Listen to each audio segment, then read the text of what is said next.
Mafe, ¿cómo vamos? ¿Bien o qué, Fede? Todo bien, Fede, todo bien por acá. Por acá en esta tercera temporada de Business Beyond Logics y muy agradecido porque me aceptaras la invitación.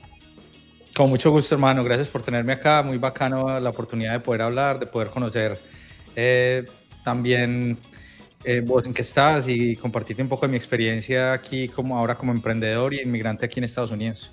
No, pues Fede, muchas gracias. Y acá pues hoy es entre tocayos. Tocayos además de nombre y de migrantes, ¿no? Acá justo tiene esta gracia, esta temporada de los que nos fuimos a otros países del continente americano y que el podcast siempre busca historias más allá de la lógica y creo que los que además de emigrar emprendemos afuera del país, pues tenemos unas historias bien bonitas para contar. Entonces, primero fue, cuéntanos quién eres, a qué te dedicas, cómo fue, en dónde estás, ¿no? ¿Cómo fue todo ese proceso para dedicarte a lo que estás ahora? Mira, yo estoy en Miami. Mi profesión es de publicista. Trabajé en agencias de publicidad en Colombia, en Argentina. Cuando me fui a estudiar allá, trabajé en Argentina. Hice ¿cómo se dice? El internship allá en Argentina. Volví a Colombia, trabajé para DDB. Ahí fue que nos cruzamos en las carreras. Sí, sí, sí. Fui copywriter creativo ya en DDB durante 6 años. Años muy felices en la industria de la publicidad, o por lo menos en el mundo de las agencias. Fueron mis años más felices porque DDB era una agencia que promulgaba mucho la libertad de equivocarse, la libertad de crear, la libertad de pensar. Y también se traducía en otras libertades, como pues no eran como que no te estaban midiendo el tiempo, ni cuándo llegabas, ni cuándo te ibas, sino que era una agencia muy libre y daba mucho pie para crear, para la creatividad. Entonces fueron de mis años más felices en la industria. En el 16 me enamoré y me vine para Estados Unidos, detrás de la chica pues que en ese momento era mi novia. No fue tan fácil como me vine para Estados Unidos, ¿cierto? Siempre hay un camino que hay que recorrer, un camino legal.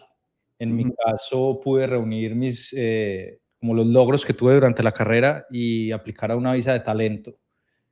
Y logré conseguir. Eso era un montón de papeleo, pues, documentos, de premios, de los clientes, recomendaciones de los clientes, recomendaciones de la agencia. Mucha gente me ayudó.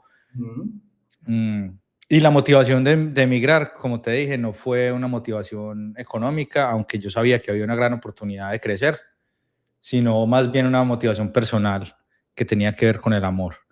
Logré llegar a Estados Unidos con esa visa de talento. Aquí empecé trabajando como diseñador. O sea, yo era director creativo ya en Colombia y era copy, pero Sí. aquí el puesto que conseguí que me hizo el sponsor de la visa tenía que ver más con temas de diseño para una marca de restaurantes latinos. Entonces, bueno, trabajé ahí y después, estando ahí, ya yo me seguí moviendo mucho. Yo creo que hice como mucha inteligencia social en a quién conocía yo, a quién conocían mis conocidos, y yo empecé a hablar con todo el mundo, a tocar puertas, a ver dónde encontraba a alguien que me pudiera ayudar. Incluso lo dibujé, hice un mapa pues como de mi red. Y a través de ese mapa yo empecé a llamar a este man, a escribirle por WhatsApp a este, a escribirle por Facebook a este, y así fui regando la voz de que yo estaba acá y que estaba buscando pues oportunidades. Y así me encontró una casa talentos y me llevó a trabajar a República Jabás como director creativo asociado. Okay. Y ahí tuve 2 años de trabajo con ellos. Me ascendieron a director creativo y después me echaron. Tenemos historia común reciente. Sí, entonces esa experiencia que nunca me había pasado Okay. fue definitivamente el impulso que yo necesitaba para emprender. Yo siempre había querido hacerlo, yo siempre había querido montar lo mío bajo mis términos. Yo en ese momento o durante mi carrera tuve ciertas contradicciones y disputas con cómo se llevaba el negocio de las agencias y de la publicidad. Y yo quería crear algo nuevo que me permitiera a mí ser feliz y a la gente que trabaja conmigo ser feliz trabajando en esta profesión. Y esas contradicciones tenían que ver con el equilibrio entre vida y trabajo, que pues a veces como que nos exigían más de la cuenta solo como para demostrar que éramos más creativos, pues como que el que más trasnocha, el que más se mata, pues es el más creativo, y yo no estaba de acuerdo con eso. Otra de mis peleas era el tema de los pitch. Ya, Yo estaba, perdón, dale, dale. sí, se me desbloqueó el teléfono, el celular.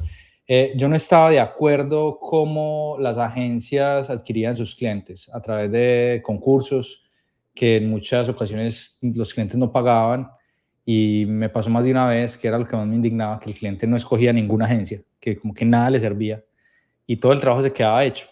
Decía, tiene que haber otras formas de que las agencias consigan clientes y no debería ser regalando el trabajo.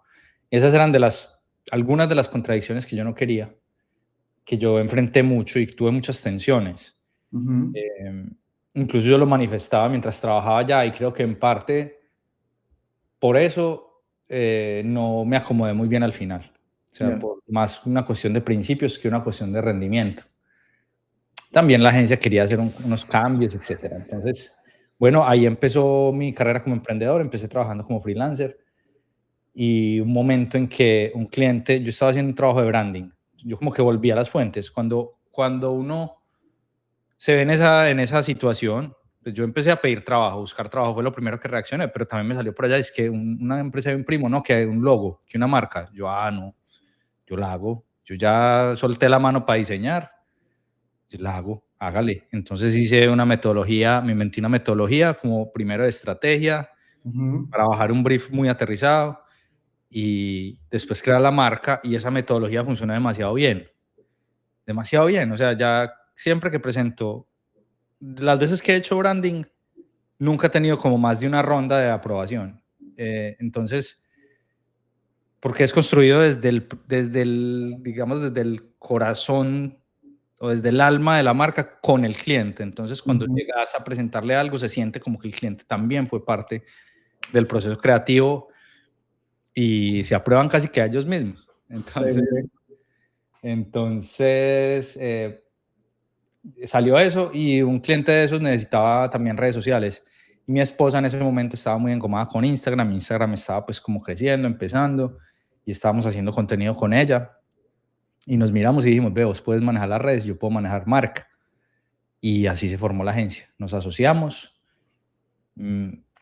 Ella trabajaba en un banco en ese entonces, ella es ingeniera, Valentina. Y bueno, y estábamos en la pandemia, entonces ella estaba trabajando en casa. Entonces pudimos hacer como esa transición entre empleados y independientes estando en casa. Entonces ella pues en parte hacía gran trabajo para el banco, pero también tenía tiempo para voltear donde mí y decirme, mira, estamos haciendo esto con social, de este cliente, etc. Entonces así empezamos ella y yo haciendo todo. Después fuimos creciendo, consiguiendo otros clientes.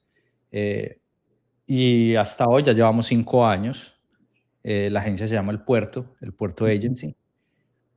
Somos un puerto de conexión entre creativos y marcas aquí en Estados Unidos. Y la diferencia, o lo que quisimos hacer distinto, era la forma de trabajar.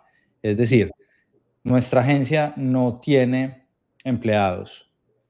Todos son creativos independientes, que también pues llamamos freelance, que manejan sus tiempos. Yo no les estoy pidiendo a ellos que estén de 9 a 5 en ninguna parte, ni sentados, ni les estoy vigilando. Entonces, ellos pueden manejar sus tiempos, pueden trabajar cuando quieran, desde donde quieran. Lo más importante para nosotros es que entreguen con la mejor calidad posible y que cumplan con los deadlines. Entonces, el approach es muy distinto. Ellos no son mis empleados, somos colaboradores. Y según el tipo de proyecto, yo tengo los expertos en cada cosa, y si no lo tengo, pues lo voy y lo busco y empiezo a trabajar. Entonces armo los equipos, entonces mi agencia crece y se expande y se contrae según el volumen de trabajo, según las características de los clientes, y así, de esa manera, yo evito quemar a la gente, puedo rotar el personal. Ellos, digamos que hasta ahora ha sido un modelo muy feliz, porque pues todos, además de trabajar conmigo, tienen otros clientes, todos tienen otros proyectos personales, y la agencia es un medio para que ellos pues puedan vivir su vida sin necesidad de estar entregándole todo su tiempo creatividad y esfuerzo a un solo empleador. Entonces ese es el modelo que fundamos y bueno, ahí vamos. Hasta hoy estamos enfocados en empresarios latinos en Estados Unidos, en empresas latinas en Estados Unidos, ayudándoles a los latinos a como a romper esas barreras culturales, barreras económicas, barreras del lenguaje que tienen pues cuando están acá emprendiendo. Sin embargo, pues tenemos otros planes también, darle... Ahora está muy dura la cosa, la verdad. La competencia está dura y estamos en otros planes que si querés me puedo expandir en eso, pero quiero escucharte también y saber como que querés ahí como... Entonces, pues yo creo que la siguiente pregunta puede enlazarse a los otros planes, pero es que está buenísimo porque procuro no interferir mucho en las entrevistas, pero justo el modelo que estoy trayendo ahorita es igual con la firma de consultoría, tal cual, de tener gente libre, suficientemente madura para que cumpla con las metas que se proponen. Creo que no cualquiera puede estar bajo ese modelo precisamente, pero que sí ha servido bastante y da una paz mental incluso a uno como líder que está liderando estos equipos, ¿no? Al final yo sé que es gente que me va a cumplir, punto, no que va a estar ahí cuando yo la necesite todo el tiempo. Y que también, muy chistoso porque en diciembre me echaron también para mi segunda ronda de emprendimiento, pero también decía, no, tengo que volver a emprender, llevaba meses. Y me echaron así también, y sí, pues es como que es maluco, pero es la mejor noticia que le dan a uno, la verdad. Es como gracias. También, sí, es que depende de cómo uno la tome. Exacto, sí, y si lo está viendo la persona que me echó, bueno, no sabe español, es mejor que lo echen a uno porque lo indemnizan, hasta sí. está mejor. Con eso nos dio la gasolina a nosotros para empatar. Exacto, para poder, listo, con esa plata con eso conseguí el primer cliente y bueno, y ahí nos fuimos yendo. Pero... Sí. Y lo otro que me pareció divertido es que sí caíste en lo que en las agencias, o sea, estabas en contra de todas las agencias y caíste algo que no gusta en las agencias, que es el ejecocopy gráfico. Que dicen, no, ¿cómo va a ser gráfica y copy? ¿Cómo va a manejar el cliente? ¿Cómo va a hacer estrategia? Y pues eso es una mentira, o sea, eso es una creencia muy limitante que existe en las agencias porque pues al final somos integrales y ahí está justo lo que pasa precisamente con esos formatos de pensamiento diferente para que el mismo cliente diseñe su marca. Entonces, generalmente no interfiero, pero son muchas cosas comunes, hasta el FG, todo está acá.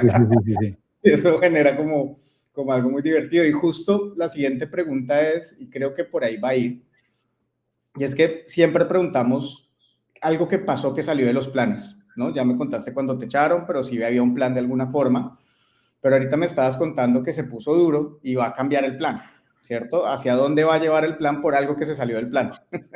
Sí, y es que es algo que nos está como explotando así como en la cara. Algo que de verdad nos está cambiando el chip estos días y es algo en lo que estamos trabajando. Mira, nosotros estamos insistiendo, llevamos 2, 3 años, nosotros empezamos como una agencia generalista, o sea, cualquier cliente, agencia, somos una agencia, chimba ideas, nada más, diseñamos muy bonito. Después dijimos, no, lo más aquí, a los clientes que mejor les podemos ayudar es a los latinos que están en una situación parecida a nosotros, creciendo, abriendo empresa. Hemos dado buenos resultados con este tipo de clientes, en realidad son también como nosotros, empresas de parejas, son como clientes espejo de nosotros. Y entonces volcamos toda la comunicación y nuestra oferta de valor, nuestra propuesta de valor, nuestros planes hacia el empresario latino en Estados Unidos. Okay. ¿Qué está pasando? Ese cliente que a veces se siente estancado, que creció por intuición y que ahora tiene que dar el salto para crecer, ese cliente la está pensando mucho para invertir en mercadeo. Yeah. Porque tiene un montón de responsabilidades, un montón de prioridades distintas. Y además hoy tiene mucha ayuda de inteligencia artificial. Puede contratar a una sola persona que le maneje las redes. No es mi approach. Yo no soy como manejador de redes. Yo con lo que aprendí en las agencias logré armar como unos paquetes o un sistema que integra redes sociales orgánicas, pauta digital paga y estrategia y creación de contenido, obviamente, que es mi fuerte, pues la creatividad, la creación de campañas. Entonces yo le ofrezco todo el paquete junto. ¿Qué pasa? El paquete junto resulta, nos hemos dado cuenta que puede resultar costoso o puede resultar una barrera alta para un empresario.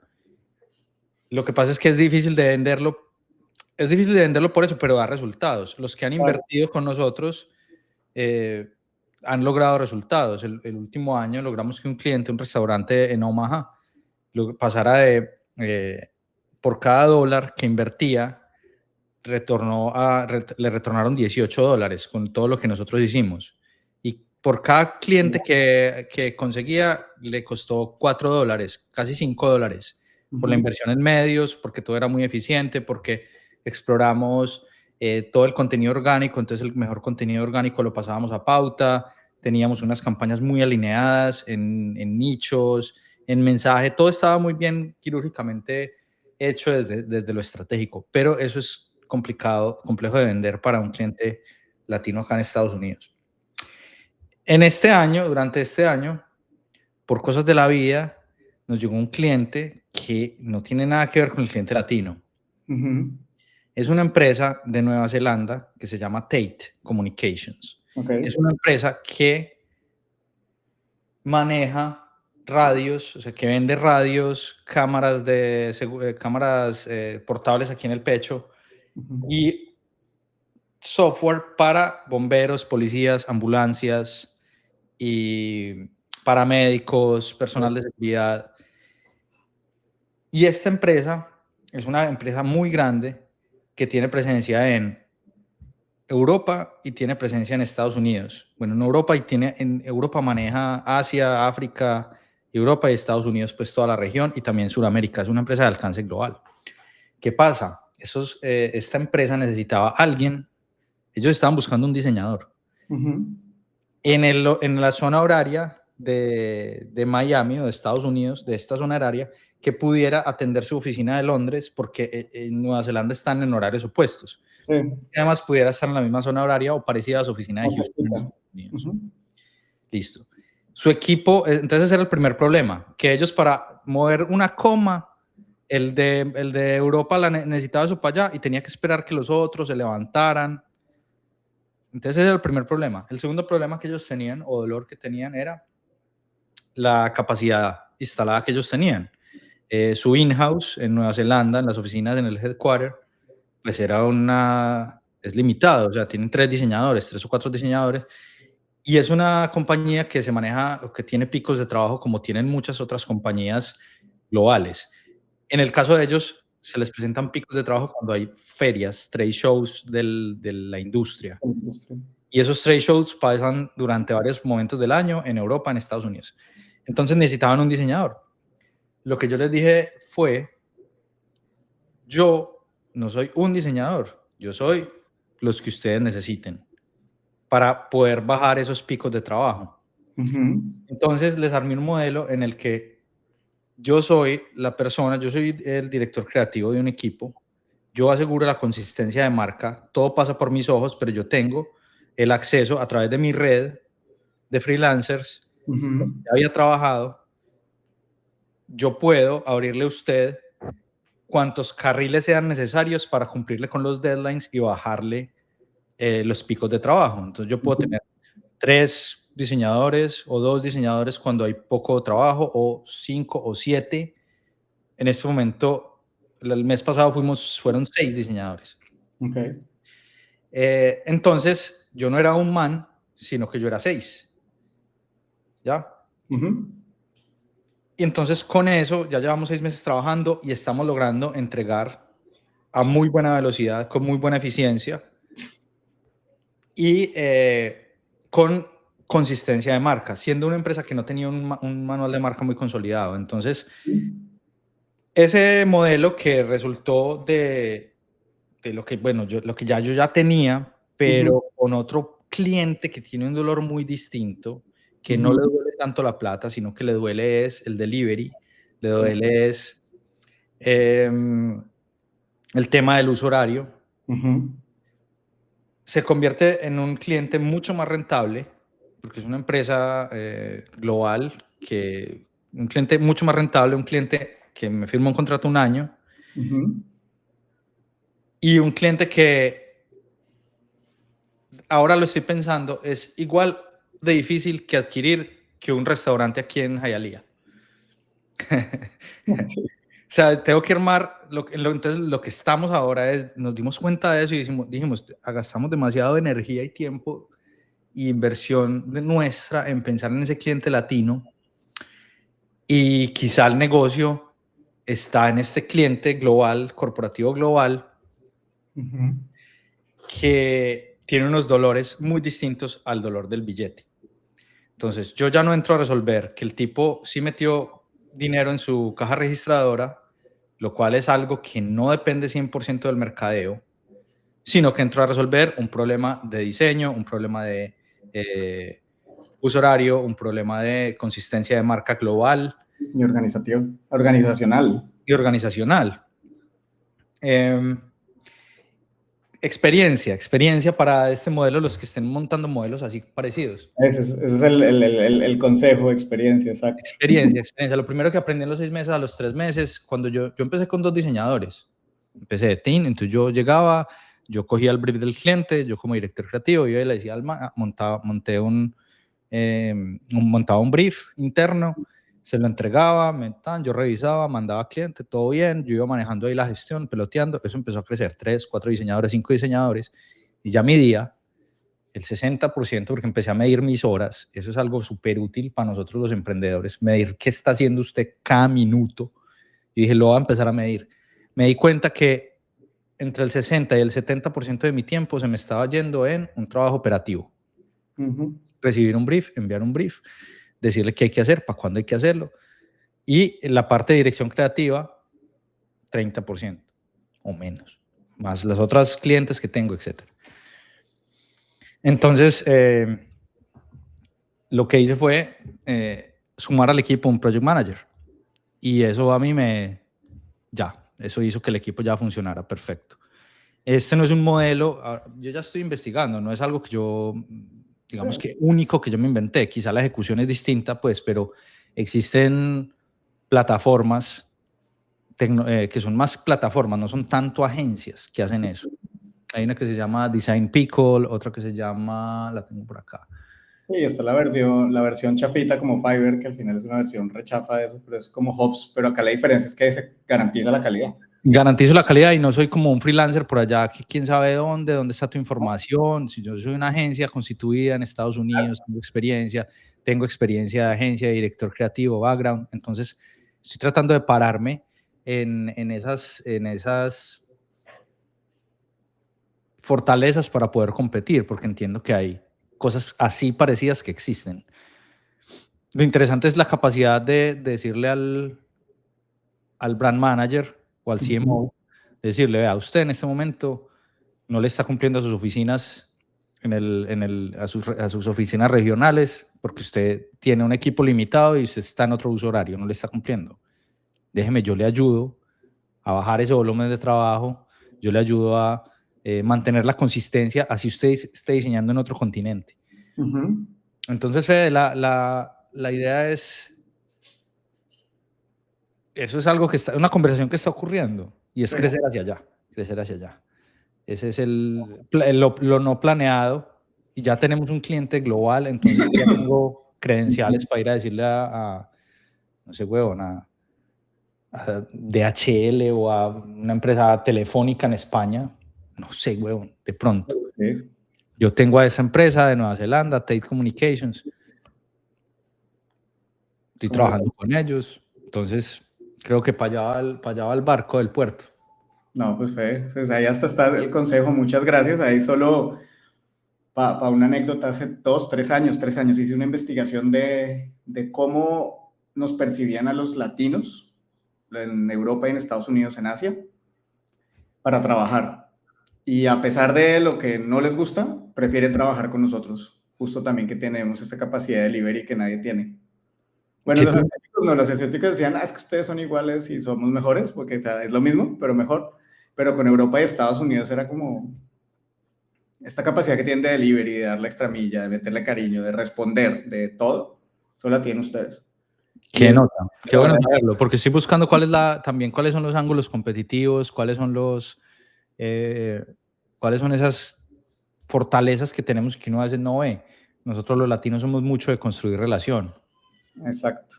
Con el cliente. El gringo es un poco más frío, es más el resultado, es más método, pues más nosotros somos un poquito más de construir la relación con el cliente. Exacto. Y de responder y de dar cariñito. Y eso hace parte también de ese plus que puedes dar. Y desde Miami, que es la capital de América Latina, pues ni hablar.